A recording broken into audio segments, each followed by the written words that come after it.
प्रदीप हैं, कोई बीटेक के स्टूडेंट हैं, यहां पढ़ते हैं। इन्होंने लिखा है कि कल आप बार बार आस्था के स्थान पर तर्क की बात कर रहे थे। क्या तर्क ही सब कुछ है? आस्था में कोई शक्ति ही नहीं होती? पहली बात तो मैं इस युवा बालक को आशीर्वाद देता हूं कि इसके मन में प्रश्न है। ये जिस संस्कृति में पैदा हुआ है, नाम प्रदीप है, इसका मतलब तो सनातनी है। हमारे यहां प्रश्न का आदर है। दो अलग अलग संस्कृतियां हैं। एक संस्कृति वो है जो अपनी बात को फाइनल मानती है, कहती है इससे आगे कुछ बोले तो गर्दन काट देंगे, सर तन से जुदा। और एक हम हैं, यहां किसी पर भी सवाल उठाइए, सब सवालों का स्वागत है। एक संस्कृति है जहां एक वर्जित फल को खा लेने के कारण आदम और हव्वा को पता नहीं था कि ये सेब क्या है। उन्हें बता देते कि ये नहीं खाना, वो तो नहीं खाते, उन्होंने खा लिया और खाने के बाद उन्हें नीचे फेंक दिया कि जाओ अब तुम पृथ्वी पे जाओ। एक संस्कृति तो ये है। और एक संस्कृति ये है कि एक अपरिमित शक्ति से भरा हुआ दिव्य वायु और पंच माताओं में पूजित अंजनी के योग से पैदा हुआ बालक अपनी मां को थोड़ी देर किसी व्यस्तता में देखकर भूख से व्याकुल हुआ, तो उसमें आसमान में लटके हुए बालारुण सूर्य को सेब समझकर अगर खा लिया तो उससे सेब तो छुड़ा लिया गया, लेकिन किसी ने उसको शाप नहीं दिया, सबने उसे वरदान दिया कि तू भगवान के काम में आएगा, तेरा नाम आज से बजरंगबली रखा जाए। तो प्रदीप ने जो कहा है कि आस्था में कोई शक्ति नहीं है, क्या मैंने यह नहीं कहा कि आस्था में कोई शक्ति नहीं है। मैंने केवल यह कहा कि आस्था तर्क की कसौटी पर कसी हुई हो। आस्था है तो बड़ी अच्छी बात है, आस्था ही तो जीवन है। भगवान श्री कृष्ण ने भी अर्जुन से कहा श्रद्धावान लभते नरः। हे अर्जुन, जिसके पास श्रद्धा है उसे लाभ होगा। स्टेशन से आधी रात लौटते हुए जब कुत्ते भी ना भौंक रहे हो, आप जय हनुमान ज्ञान गुण सागर गाने लगते हो, इसके उच्चारण में आस्था की शक्ति है। यह जो रेलवे लाइन के कोने पर पड़ा हुआ एक गोल पत्थर, यह गंगा जी की तलहटी से हरिद्वार ऋषिकेश से लाया हुआ एक पत्थर आपकी दादी, आपकी मां पूजा गृह में रख देती है और उसी के दरवाजे पर माथा टेक देती है, इसी शक्ति का नाम आस्था है।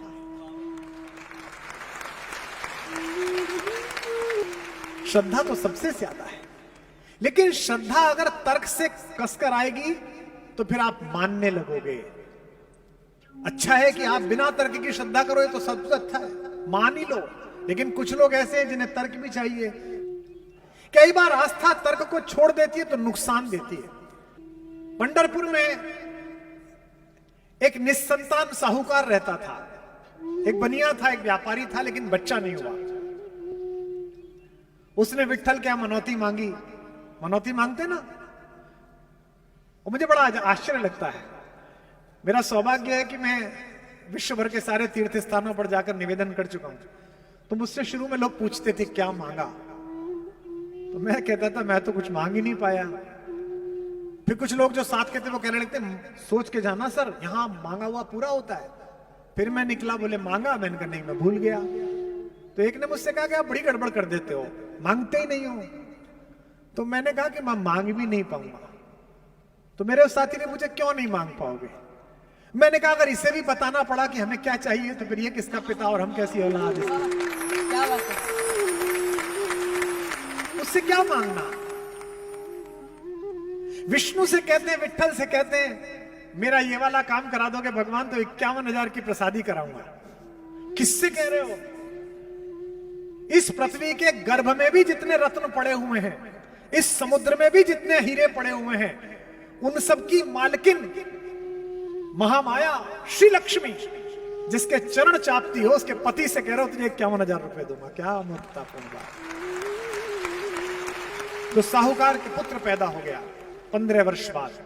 साहूकार ने मान्यता मानी थी कि विट्ठल अगर मेरे घर में आंगन में किलकारी गूंजी तो मैं तुझे सोने की करधनी पहनाऊंगा। करधनी जानते ना, वो तगड़ी जो बनती है। मनोकामना पूर्ण हुई।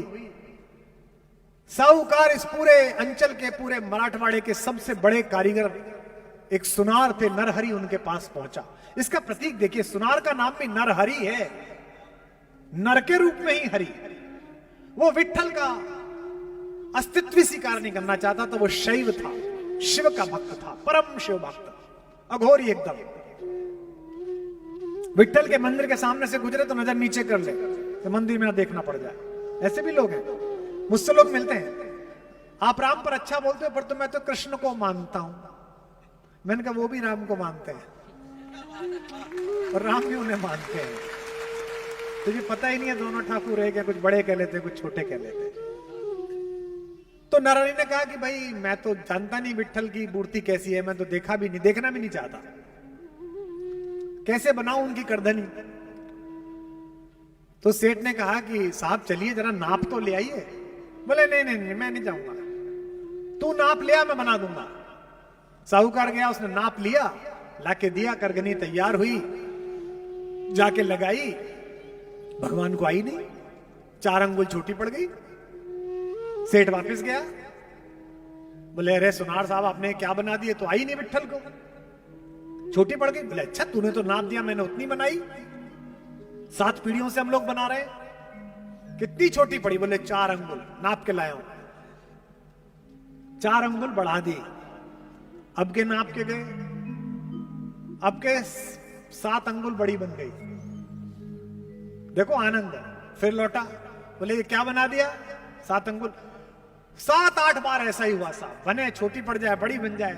हाथ जोड़ के साहूकार बोला साहब मेरा बेटा 1 साल को होने का आ लिया, मनोकामना पूरी नहीं हो रही, आप ही चल के नाप लो। बोला नहीं नहीं, अरे बोले साहब आपने नाश कर दिया सारा मेरे सोने का। तो बोले एक ही शर्त पे जाऊंगा, मेरी आंख पे पट्टी बांध के ले जा, मैं नहीं देखना चाहता विट्ठल, मैं शिव का भक्त हूं। अब वो ले गए पट्टी बांध के, उसने विट्ठल की जैसे ही कमर नापनी शुरू की तो उसके हाथ में बागंबर प्रतीत हुआ जो शिव पहनते हैं। उसने कहा ये क्या है, ये तो विट्ठल की कमर है, इसमें बागंबर कहां से आया। उसने हल्की सी अपनी पट्टी नीचे करी और देखा ऊपर तो विट्ठल, ने फिर आंख पे पट्टी लगा ली, फिर देखा बागंबर। इस बार गड़बड़ हुई, थोड़ा ऊपर को हाथ बढ़ाया तो सर्प छुआ। उसने कहा ये सांप कहां से आया, विष्णु के सांप से क्या मतलब, मैं गलत मंदिर में तो नहीं आ गया। फिर आंख नीचे करी, फिर देखा विष्णु मुस्कुरा रहे हैं। इसके बाद उसने फिर देखा कि भुजाओं में देखता हूं शायद कुछ होगा, भुजाओं में देखा तो रुद्राक्ष बंधे हुए थे। फिर आंख खोली, फिर विट्ठल। उसने अच्छा हाथों में देखता हूं, भगवान विष्णु के हाथ में शंख गदा चक्र कमल होगा, 4 हाथ हो गई। हाथ में देखा तो डमरू हाथ में आ गया। अब उसकी समझ में आना बंद हो गया, सिर ऊपर उठा के देखा तो फिर विट्ठल। इस बार अपनी पट्टी खोल दी और रोने लगा कि भगवान क्या कर रहे हो।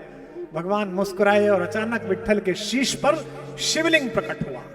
आज भी विट्ठल के सिर पर शिवलिंग विश्व में अकेला मिलता है, तो पंढरपुर में मिलता है, जाके दर्शन।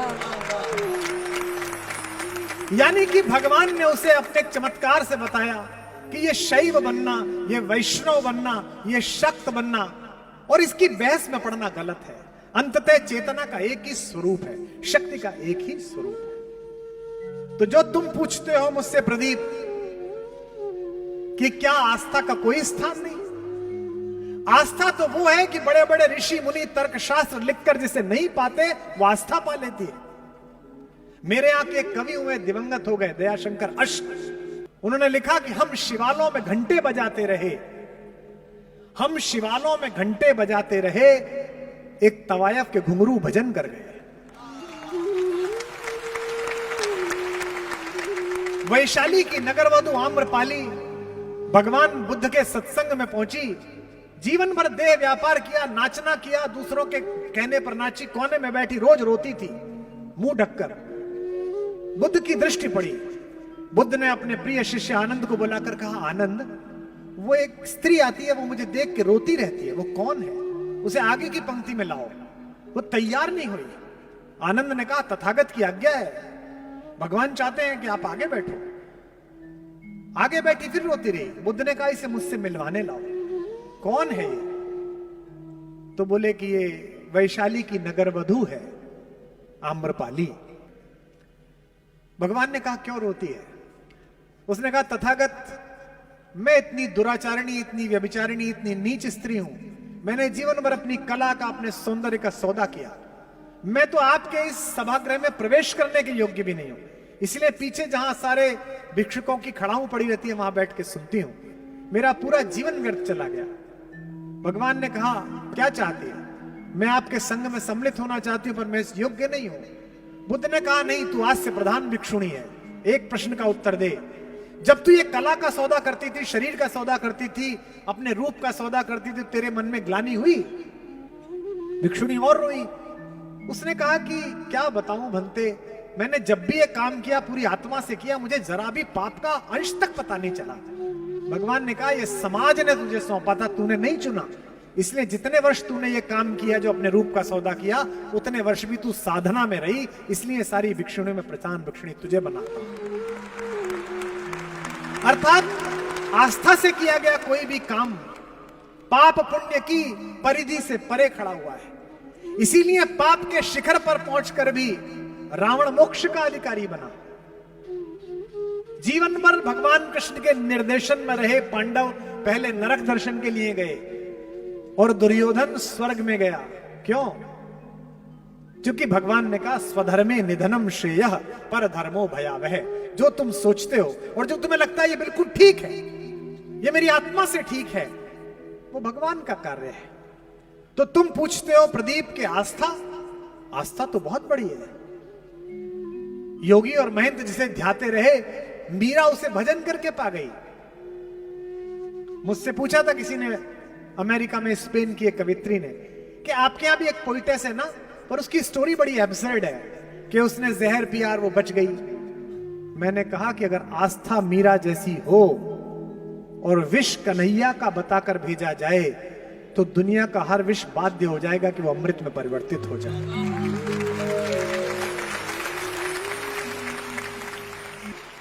एक मेरे बड़े प्रसिद्ध आदरणीय बड़े भाई हैं, भारत के सबसे बड़े हृदय रोग विशेषज्ञ हैं।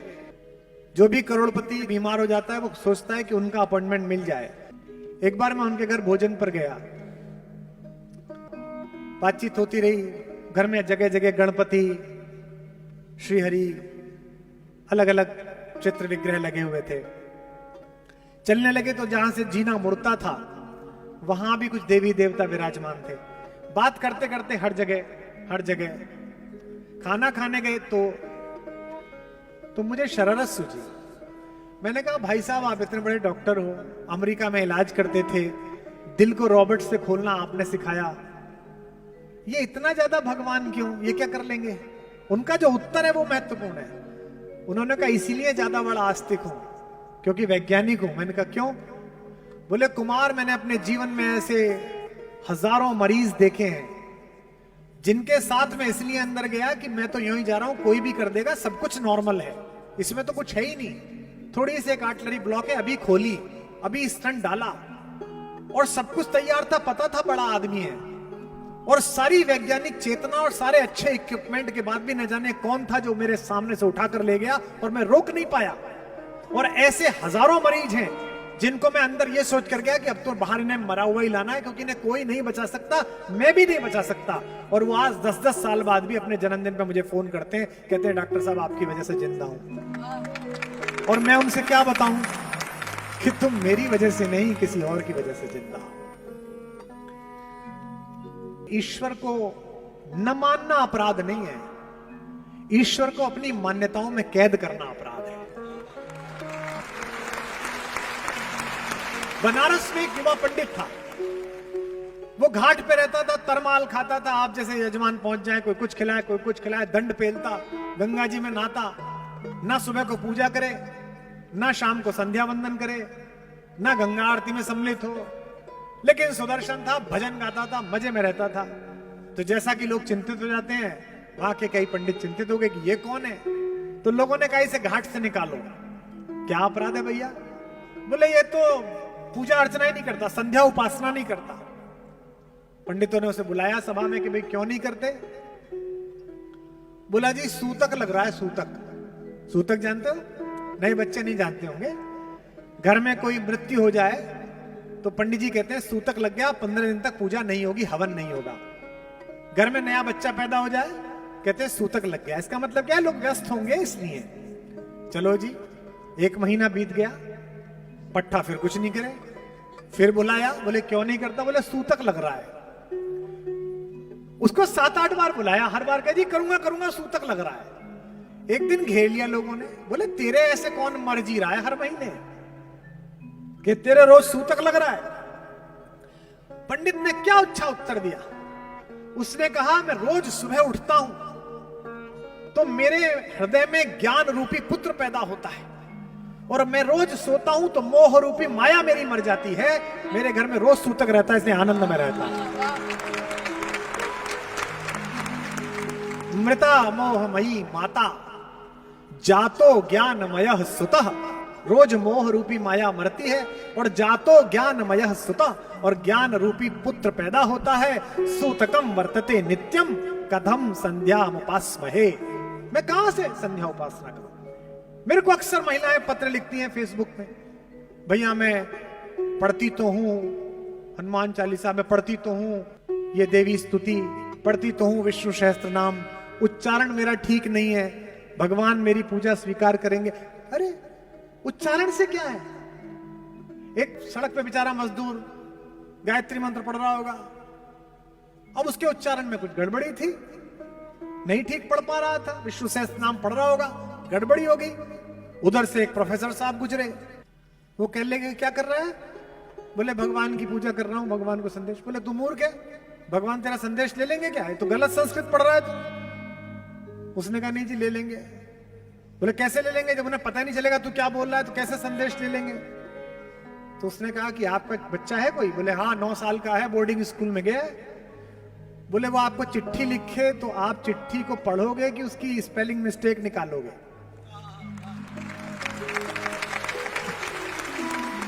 बोला पढ़ूंगा। तो बोले जब आप अपने लड़के की सुन सकते हो तो भगवान मेरी भी सुन रखा, मैं भी उसी का लड़का हूं।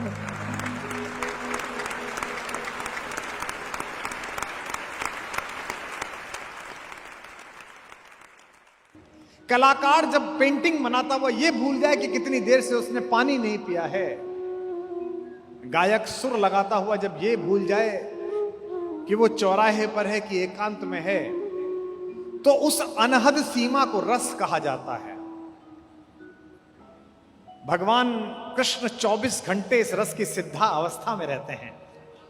ये सिद्धा अवस्था आ जाती है तब ये साहस, ये संकल्प और ये सौंदर्य पैदा होता है कि इस जहर के सबसे बड़े प्रतीक जहरीले काले नाग के फन पर चढ़कर भी आप बांसुरी बजाकर डांस कर सकते हैं, नृत्य कर सकते हैं। तभी सिद्ध है।